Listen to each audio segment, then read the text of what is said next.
Inside Story Uganda, real source of political updates.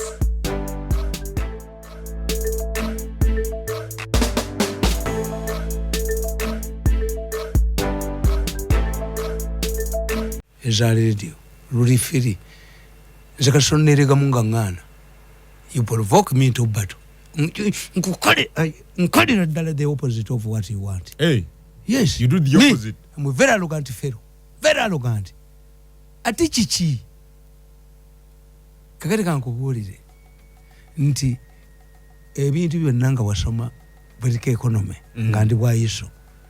When you analyze Museveni's ebintu byonna bye bakola aba government yabo birimu okujjako abantu emirimu, especially in Kampala, to create an army of unemployed people to raise up against Museveni.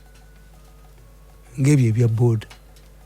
Kansome kukatabo kuwona mundabe. Yes. Kakati sokulabe. Okumanya abasajja abo tebabala. Omusajja ono weebuko. Bukedde byekuba. Bukedde kapapula kabi nnyo. Kadayivatinga abantu. Bukedde akikwetikulirako. Nga wasoma intelligence. A man awandise ebbaluwa bakutransferring etakutta. Cannot. Kubanga ye hope ye mulimu ki. Why wasn't he poisoned? 2. At that time, yabadde akimachi at that side. Jasula.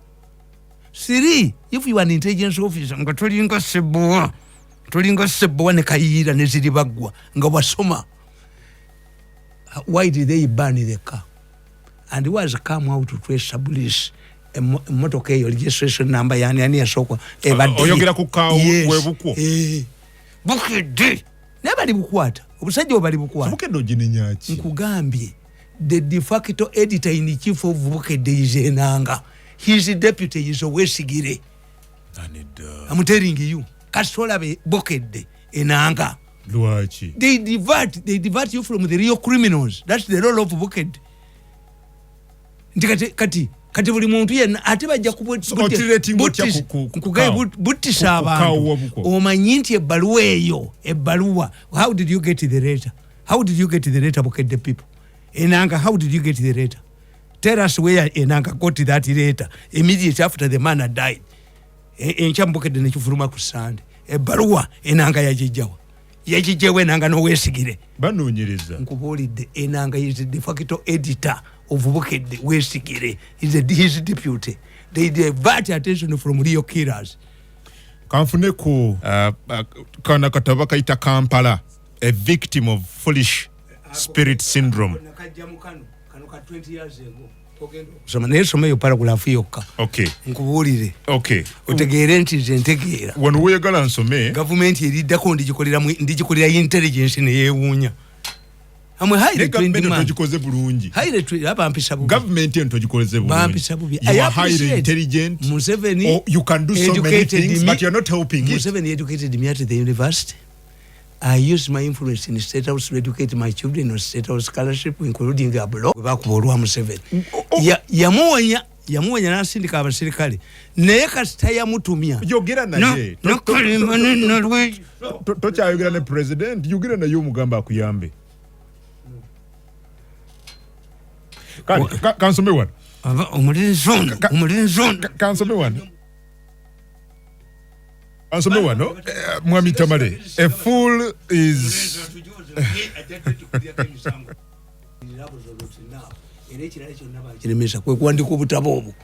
He gave me a printing press. President yakuwa printing press. Why donated it to me?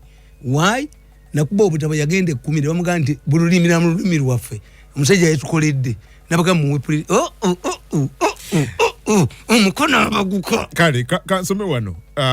Paragraph eno ku katabo kano egamba, a fool is described as a person who does the same thing again and again, expecting different results. After reading the above presentation and submission, I now need to go to the title of my book, Kampala City, The Foolish Spirit Syndrome. Psychologists tell us that a fool is a person who does the same thing over again, expecting different results. This is why I conclude by saying the ministers of Kampala have a fool's spirit hanging around in their office. Like the other fool, they are repeating the same things, expecting different results. Ako bakaita Kampala, a victim of foolish spirit syndrome. Wakawandika 2020. Kakati kano bakaita Kampala for money or for better. Tamale nalaba musisi ngaze. Gwe wakawandika. Yes. Wakawandika. Musiya jaddi. Kasomoka wulire. Kunte wateka ko date. Kasomoka wulire. Anti bakajjayo kakomawo. Nina kwandika nga musiba mulesi. Nyumba politikitingira nti byonna bifu. But whenever they do these things, they get money. They are not interested in sustainability. Two, they create an army of unemployed people. To overthrow Museveni, the intelligence take it over. They don't solve a problem. They provide the problems, solutions. Nti bampite Nairobi okutesa nga bajjawo Kamunye. Kati Kamunye zekola zokka. Kamunye tezikya katulina drones. Kansomewana. Nebanu. Akadikagenda. Bakuganda. Genda boda zive mu kibuga mberemu enkuminya. What is the criteria? Like stopping a boda je ziva. Nesu kubana kumala bako center no batakisinga. Bachimanyi mu Uganda tulina system. Boda za operating in Kampala only because of the jam. Ekitegeeza 10 z'abantu jeno omwe ayina century jeno wokubiri ayina safe border jeno wokusatu ayina 210 kati 10 zinabaza abaki naye nga abaana beewoze sente.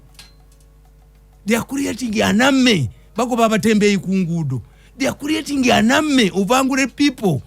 But to overthrow Museveni in the city olutalo lubeera mu city tewali government gye bagirako mu kyalo. The intelligence is ignorant. The bus politics. When Mrs. Jennifer Musi was appointed KCCA Executive Director, she enjoyed a lot of goodwill from the people. This is attributable to the fact that she was unknown. People's expectations were high, thinking she would be above the old city wrangles and the chronic thieves. But just after a few months in office, her true character has already manifested. She is vulnerable to undermine. And this could be because of her mosaic image and the fact that she had the backing of the president. Ironically, it is these two important attributes that have made her an easy target of the thieves. The thieves wrongly believed that with the open support from the president, this would scare off any criticism against her. They jumped on her, thinking that they had acquired diplomatic immunity. They expected that any criticism of Musisi would attract wrath of the president. This was a very big mistake. The buses. Many people in Kampala have been fleeced of millions by those claiming to be behind the bus project. When Haji Nasantege Sebagala became Kampala mayor, he was the first to market the bus project. An office for this purpose was established in the city council chambers. To hoodwink the public, Buket the newspaper picked a picture of a bus from the internet and splashed it on its cover page. In other related gimmicks, Sebagala hired a new Mawingo bus and toured Kampala, claiming the first bus of his fleet. Yes. In other related gimmicks, Sebagala hired a new Mawingo bus and toured Kampala, claiming the first bunch of his fleet had arrived. Many were victims of this scam.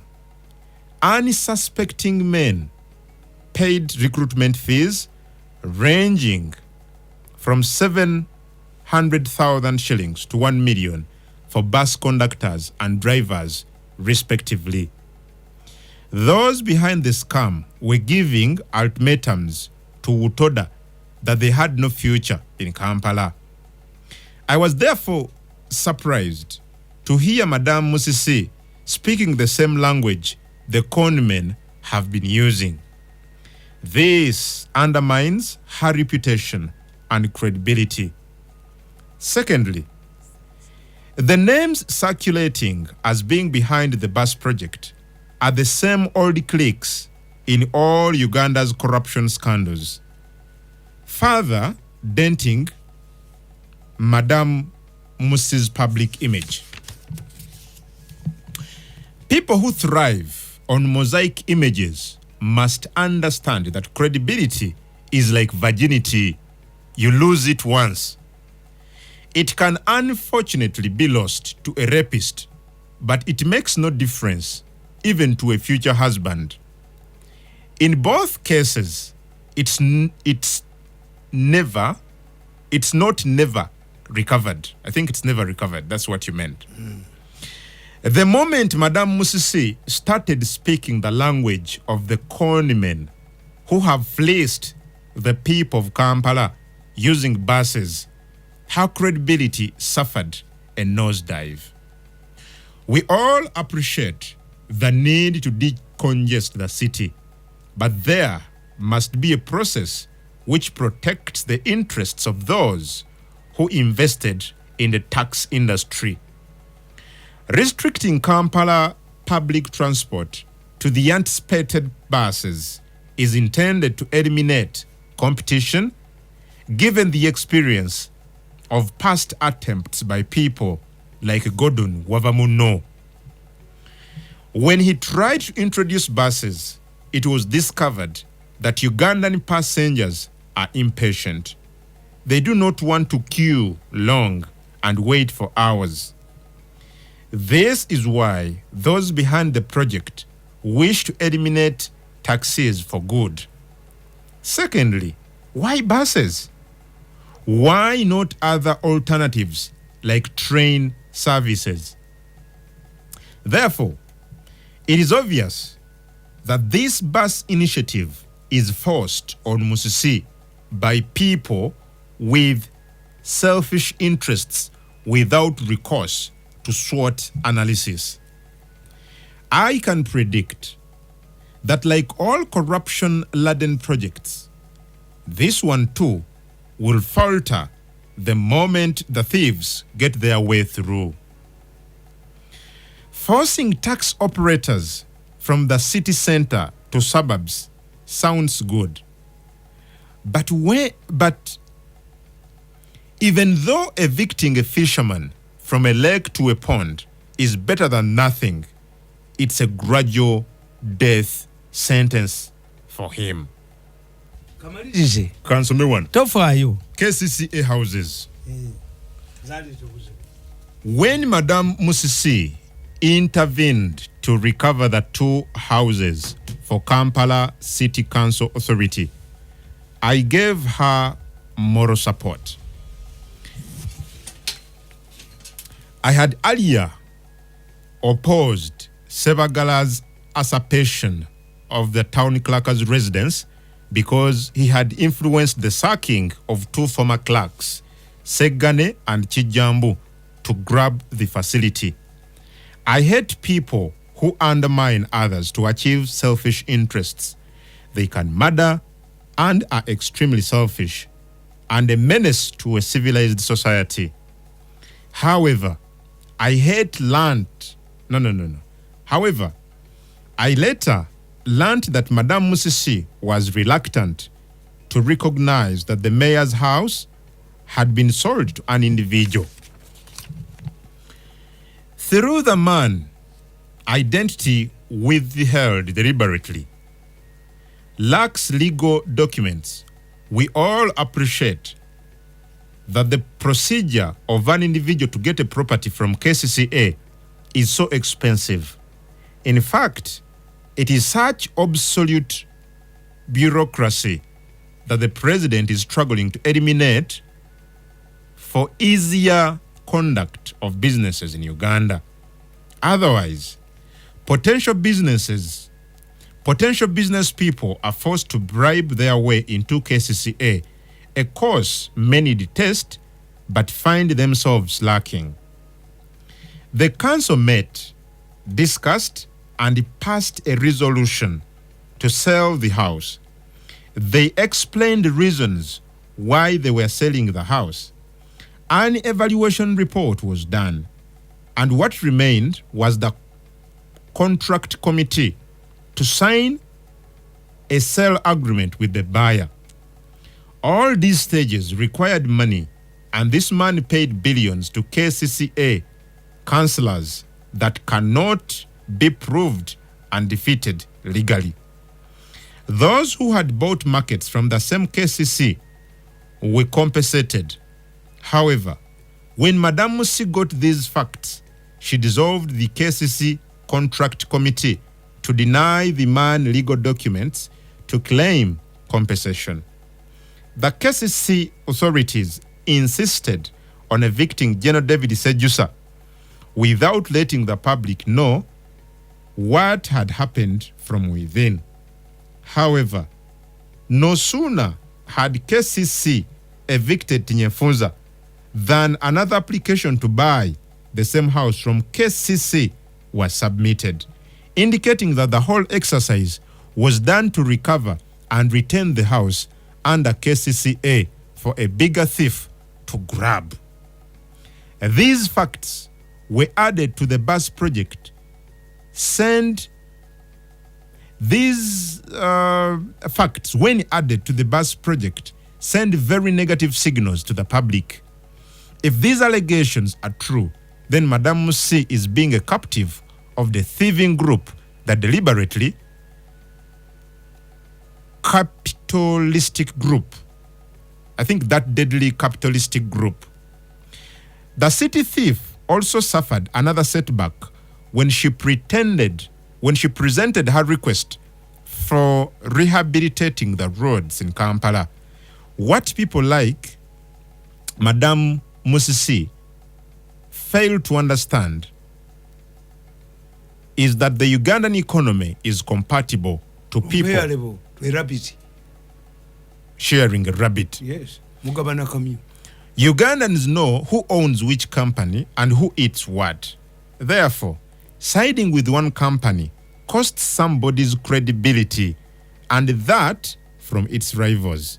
Golozanti company ekole ngodo mu Kampala ababba sente babamanyi. Olunaku lumojja kubalabanga badduka. In their eyes, you become the more an agent. democratize, political hygiene.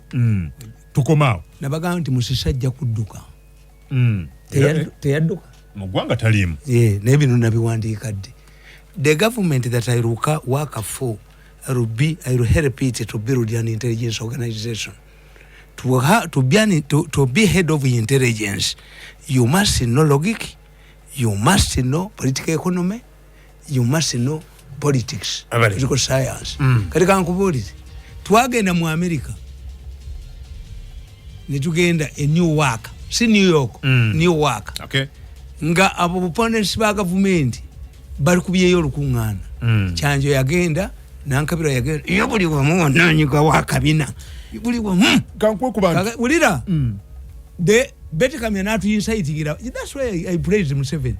Betty Kamya abamukuba basasula. Nange kajjemulageko. Nange njamulagako. Kubanga yasasula bamukuba. Betty Kamya tusikulire fitina. In New York, all NRM people were denied platform to talk except me. Okay. Nzebanzikiriza okwogera. Kati baba gobya Canada emisinde. Njagala umpe tikiti yenyonyi ngende Canada labetana hapo. Abantu bajja kujja banji. Bayitirivu. Nalabye barambaro gambye give me an air ticket and I travel to Canada. Abantu bagamba. These people don't know. Shame upon you. Banna Uganda from State House alone. Omusubuzi bakato. Bakacha mama yanja bonna bebakubye mu State House. Onagambye Kungu, thanks for the show. Ameme mchano is from Masindi. Jambo Kungu webale kuereza. Promoter Kenneth Musasi Kanyanya Kwendi. Kungu webale kuereza. Nze Paul tuning in from Bweyogerere. Njagala ndabe ku church ya Tamale. Ntebe tutumbude. Okay, Kaija Katera, Chiriandongo District. Thanks for hosting Professor Tamale Mirundi. We are enjoying. Kungu, thanks for the show. I'm John from Bweyogerere. I love that man. Onagamba Kungu kwetuli Tamale akwata kusite Tamale ensonga ekwata ku site Kampala agite twali tububiwa nnyo abayaye nga beeyita aba boda boda tubbibwa. I think onagamba I can't afford to miss Adam and Tamale. I like your combination. Amutindiebwa Apollo from Rusangura Masindi webale. Onagambye Kungu nze kiri important. Let me tell you, a boda I explain is not a means of transport. How would you get PSV from it? Ojijako license. Why do you buy? Why do you allow these younger people to sell their bibanja in the village? To buy a boda that is useless. Kubanga mu Kampala mwete mulinga Kenya mugabana kamyu. Kampala muli business muka. Tuyinza kujamu 10 bano bakolerewa. Sechibala no kolaba kubumba.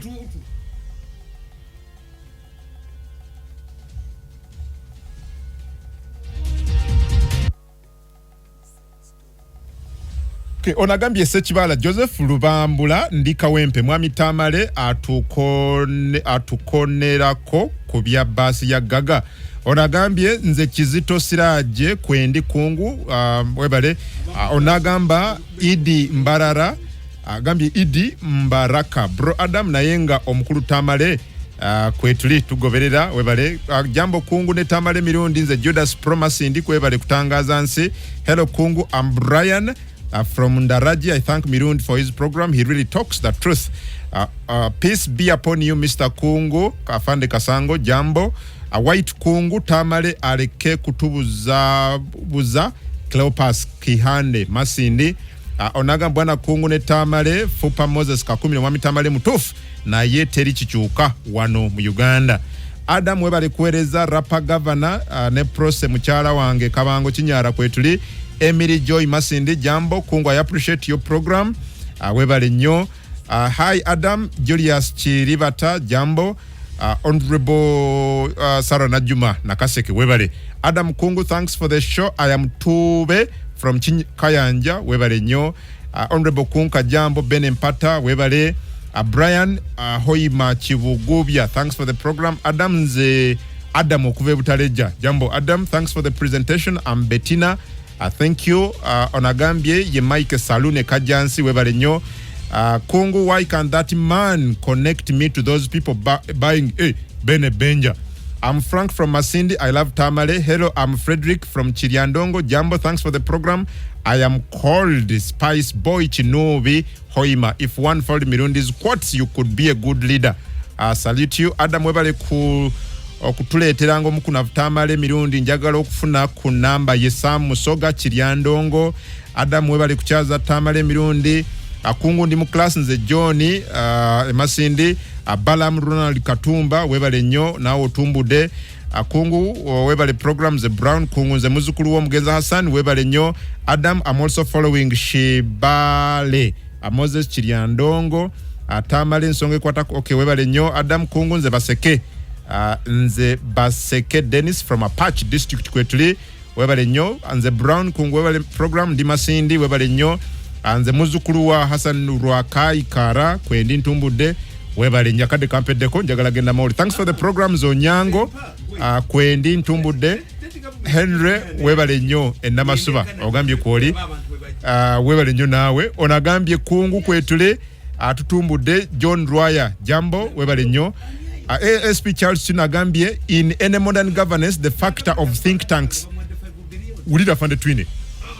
In modern governance the fact of think tanks like the Tamales should be prioritized. For instance, I entirely agree with Tamale that persons who have got visas to meet the Lord because of terminal illness or accidents but with good and sound organs should forfeit. This is logical. My worry is that he distorts such brilliancy with glorifying witchcraft. Tumaliriza. Okay. Already we have experience mwe batidde obwerere. 4,500 Ugandans were killed in India alone according to UN statistics. Kati bwe tuba tukitereeza tulina Minister Harris must be overhauled. We must have new structures. We must have a disciplinary institution. We must have a consultancy. Before you terminate me, ndingenda kufa. A panel must sit with my family and personal doctor.